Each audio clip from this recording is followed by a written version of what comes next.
Hi, I'm Sterling Edwards. Thank you for joining me. I'd like to spend a couple of minutes showing you a new product called Liquid Pencil. This is a somewhat unique product I've been experimenting with and I've totally fallen in love with it. This is made by Derivan, an Australian company. And what they basically have done is they have invented a graphite product that works the same as watercolors. I can use watercolor brushes and water on watercolor paper and create some beautiful effects that look almost like a pencil drawing that you've taken maybe gum arabic and kind of moved the graphite around. It's a great technique. I'm having a lot of fun playing with it. I use it a lot in my abstract paintings as an underpainting, and I'd like to spend a few minutes and show you just how effective this is. Before I do, let me just point out the color I'm using today is sepia. Now they make two types. They make a re-wettable that you can also go back in and reactivate with water. They also make one that's permanent. The one I'm using today is the permanent, and I like this because this way I can lay a color down when it dries. If I want to come back and paint color on top of it, I can do so without the graphite moving or losing its distinct edges. Now one thing I want to do is I want to take a brush handle and just stir this up a little bit, and you'll see when it comes out it's very, very pasty. Has a very good viscosity to it. Let's wipe some of that off.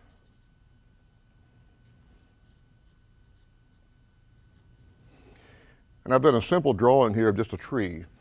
Now let's take a little bit of water on the brush and just take a small amount of this.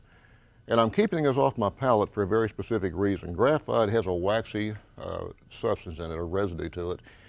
When it mixes with plastic, it does leave a stain. So if you use this, have a little porcelain dish or a disposable chinette plate or something just to use this liquid graphite like I do in my studio. Now I can mix this any consistency I want. In this case, for example, I'm coming in with a number 8 round. I'm just trying to get a little dry brush effect. And this might eventually be the underpainting for a larger piece I'm going to work on. But as you see, I can get all kinds of nice dry brush effects with it. I can dilute it. I can come in with a full strength if I want to. And it's just totally, it's totally unique in the way it looks. I do a lot of value studies before I do paintings quite often. And what I've started doing are some value studies using this product. And I'm really quite impressed with the way I can wind up with a sepia value study that actually is a frameable piece. The value studies I use primarily just to, as an understudy or just a compositional study for a larger piece. What I'm finding is a lot of the value studies are now marketable paintings because it has such a unique look. To me, that's a blessing. I love it. It just helps increase my my bottom line as an artist, and let's face it, we can use all that we can get, can't we? So let's try adding a little bit more to this. Here I'm using some full strength. It gets very, very rich and very dark. I'm using the texture of the paper to get some nice dry brush effects. And of course I can take water and come back and blend it.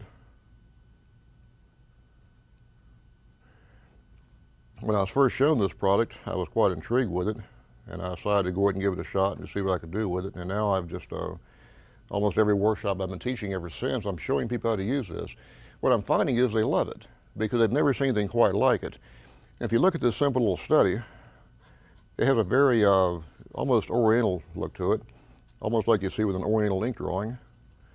It's very, very strong, and it'll dry just that dark. Unlike watercolors, this is not lighten a whole lot when it dries. It stays pretty dark. So I can come in now and keep adding more dark to it, which is really just more liquid pencil and less water. And I can really kind of play up the darks in this piece.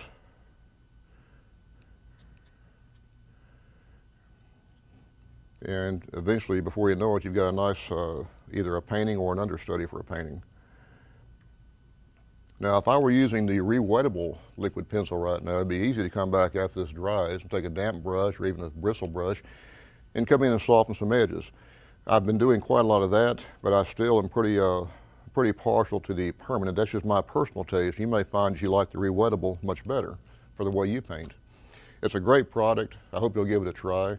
I'd also like to point out it comes in several colors. It comes in a red, a yellow, and a green, and a blue, in addition to 2 or 3 different grays. And now, when I say it comes in a red, this is not like a bright red. This is actually just a very slightly red tinted gray. It's a beautiful effect. It gives some great effects if you want to work on a mixed media piece, for example, do an underpainting of this and then come back with liquid watercolor on top or transparent watercolor. It just works wonderfully. I think you'll enjoy it. Thank you for joining me. If you have a chance, be sure to look at my website, sterlingedwards.com. You'll probably see a few pieces on there where I've used this. Have a good day.